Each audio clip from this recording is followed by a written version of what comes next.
Well, hello, my friends.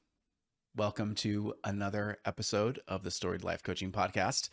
And this week, I want to give you something it's my secret.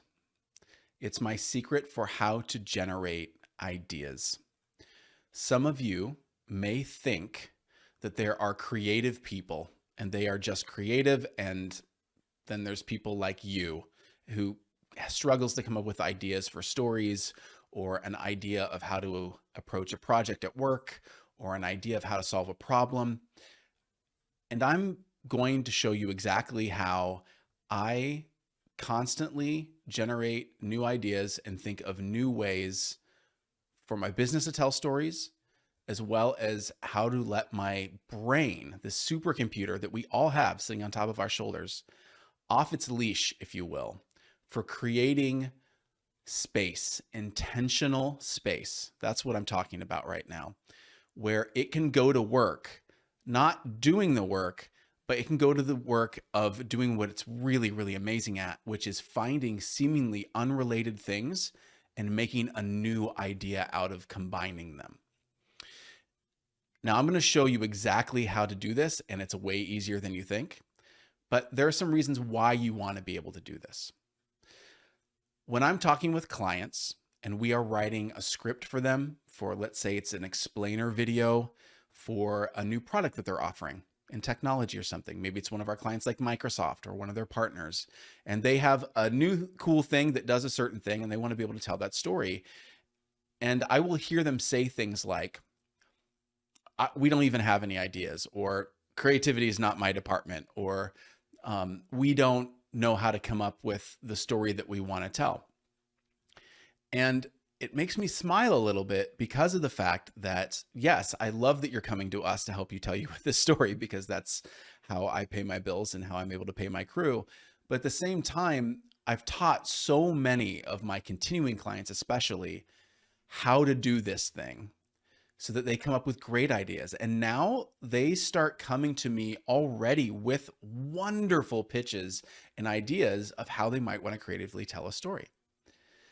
Now, when you're creatively telling stories, forcing your brain into the position where you need to come up with something creative, you need to do it right now, almost always, without exception, results in your brain freezing up and not being able to think of something. It's too much pressure, and it's not the way to get your brain into a creative state. A lot of times people will refer to this as shower moments even. Some of you might know what I'm talking about. It can seem like you're working on a problem, you've been thinking about something for a while, you can't think of the solution, and you walk away. Or maybe you're in the shower literally the next day, getting ready for work or going somewhere, and it just occurs to you out of nowhere. All of a sudden, you've come up with a great idea or a way of thinking about the problem that hadn't occurred to you before, and you're like, oh, that's it. I've had a light bulb moment. And it was when your brain had time and space to think about things kind of in the background, to go to work crunching on the different ways and free associating with different ways things might happen. It's just happening in the background. I've often even had this happen to me when I'm thinking about something and I go to sleep, and the next morning, an easy thought comes in, kind of in that in-between place between when you're not quite asleep anymore and you're still waking up, and you're able to come up with some ideas there. Now, you want to be able to do this for a couple of different reasons. Obviously, in our business lives, we need to be able to think of ideas, especially if we're entrepreneurs, like many of you are. Come up with ideas for our business and ways to tell the story of how our products, our services, the things we do can help our customers. New and interesting ways to tell them about that, about how it's going to help them. That's part of what we teach people to do in our Story Teams courses. But when people are coming up with the initial ideas of something, sometimes I hear things like, oh, I can't think of good ideas, or I don't know any stories to tell. And you've already listened to me. If you've listened to me at all at this point, you know that that's not true. We're all natural storytellers. But sometimes our brains need the space to be able to figure out what we want to do and how to do it.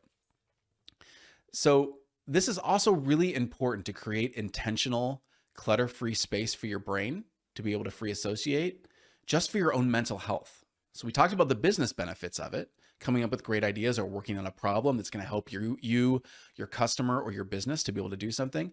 But what about the mental benefits for your personal life and just for you? Creating intentional free space is so important just for your own mental health. It is amazing how when you do this, for instance, if you meditate at all, or you've ever just sat with your eyes closed, a lot of times people report feeling a lot better, even if it's just 15 or 20 minutes, feeling better afterwards, and their brain is not at that same frenzied pace that it was before because you're working on lots of different problems. You're going from meeting to meeting. It's always tasked with doing something, with producing a result. What I'm saying is your brain needs space to be quote unquote bored. You need time for your brain to be able to just take a walk, to be able to go in whatever direction it sees, whatever thing, by looking down at the sidewalk or looking at a cloud or free associating ideas and things like that.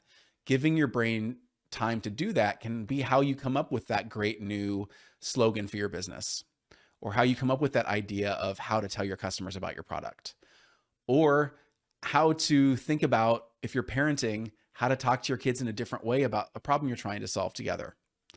Your brain needs the breathing space. It's a lot like, I've had it described to me in the past as well, as it's like breathing. You can only exhale for a certain amount of time until there's no more breath left. You need time to inhale, to bring things in, and creating intentional free space is how your brain takes a breath back in and brings things in and then looks at them in interesting combinations in different ways. They can come up with ideas that you never would have thought of. And this helps your mental health as well. It's helps in both areas, and it's a wonderful thing to be able to do. Part of the problem of why we don't do this is because, especially in corporate culture, we schedule every single moment to be as productive, quote unquote, as possible. We do this all the time. We try to fill up our schedules, and I did this for years. Our calendars, your Outlook calendar, your Google Calendar, whatever you're using, you try to fill up the different parts of it so that you're productive. Your brain is on a task doing something. And when you're moving from meeting to meeting or thing to thing to thing to thing, we're not specifically carving out time and space for those moments for our brains to breathe in, to create intentional space where it can be creative and solve problems by not having it trying to do a specific thing at a specific time and forcing it into that mode. So here are some different ways to doing this. In fact, it's really easy. It's 2 steps. It's only 2 steps. And I've helped so many clients do this as well, to becoming a creative idea supercomputer for your brain, because that's what your brain is. We all are walking around with supercomputers on our shoulders, and we're not using them in the most effective way possible. So this is a really effective way to start doing that. It will help you in your personal life to feel better, to help with anxiety, to help with anything you're worried about. It will also help your brain to actually solve more problems for you on a regular basis. It's like magic and coming up with creative ideas. So here's how you do it. 2 steps, and I'll go through the little sub-steps that go with it. Number 1, calendar it. If you're the kind of person that's an entrepreneur or a business leader and you are scheduling your week out, a lot of times at the beginning of the week, like I do on a Monday, I want you to commit to doing at least 2 times per week. Personally, I really enjoy Mondays and Wednesdays. At least 30 minutes of free space for your brain to be able to take a walk. It's not tasked with producing anything. It's simply allowed to free associate and to go wherever it wants. 30 minutes works pretty well. If you can give yourself an hour, please do that. But for those of you that are like, there's no way I can spare that much time, at least 30 minutes. So if we're working with 30 minutes, I'm talking about 5 minutes to walk away from your desk, walk away from the kids, head out the front door. So 5 minutes to get settled. Then at least 20 minutes of time to do something where your brain's going for a walk. And then at the end, 5 minutes to transition back into going to your desk, helping your kid get a snack, doing whatever you're going to do, getting to your next meeting.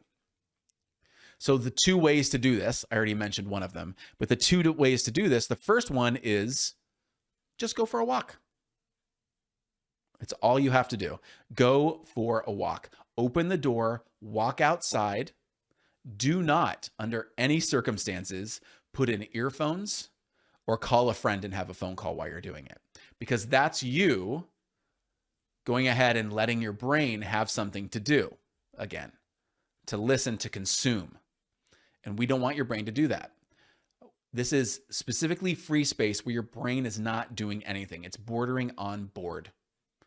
You just walk out the front door, go for a walk outside your office, whatever you want to do, but go for a walk for at least 20 minutes and just let your brain go where it wants to go. It's amazing in how all of a sudden when you're done with that walk, you'll come back and you'll have ideas about all kinds of different things that hadn't occurred to you before. You'll create those shower moments like I was talking about before. So no podcasts, no calls, nothing in your ears, nothing where you're going and interacting with other people. Just go. It's amazing how it will help you to refresh yourself mentally, as well as you'll come up with all kinds of ideas about different things that you might have been stuck on. The other thing that you can do, number two, if going for a walk isn't possible, is close your eyes and either meditate, or if meditation isn't your thing and you don't want a structure, just allow yourself to free associate. It's okay if you get a little drowsy, but let your brain, close your eyes and just let your brain go wherever it wants to go. If it starts to gravitate towards solving something, you can let it, and you can gently lead it back if you want to a place of stillness, but just allow it to free associate, to come up with different ideas, to look at things from a different angle. Sometimes I cheat a little bit while I'm doing this, and I will have a small notepad or something like that near me if I'm doing the second option where I'm closing my eyes or meditating, where if my brain all of a sudden comes out with a new idea that I hadn't thought of before or that solves something, I will write down a couple keywords that will help me remember what that thing was, that brilliant idea that my brain came up with on its own while it was having free time, while it was playing on the playground. So have that available to you. Don't, once you have the idea, start to execute on it. That's key. Just allow your brain to continue to work on things and come up with ways to look at things from different angles and to come up with new and interesting ideas for you. This is the way that I generate stories for clients, that I come up with new ideas for coaching, that I come up with ways to serve my audience, that I come up with ideas for podcasts, that I come up with ideas for content for my clients, video ideas, scripting, all kinds of things, just by going for a walk. Going for a walk or closing your eyes for a few minutes are my go-tos. It sounds so simple, right? I swear this works like magic. Give it a try. So my challenge to you this next week would be to, on your calendar, be brave enough to actually put on your calendar going for a walk or closing your eyes for at least 30 minutes, an hour if you can do it. Do that for 2 weeks. I think you're really going to like the results that you get, and that'll start to be something that always makes its way onto your calendar, because it actually secretly makes you way more creative and more productive. All right, my friends. So that's it for this week. Try it out. Those 2 easy steps. Turn your brain into a supercomputer. You will never be out of ideas for stories or ways to be able to solve a problem creatively again. You will create those shower moments for you if you allow your brain specific, intentional time for free space. Allow it to climb around on the jungle gym. It's amazing the results you'll get. All right. Talk to you next week. Bye for now.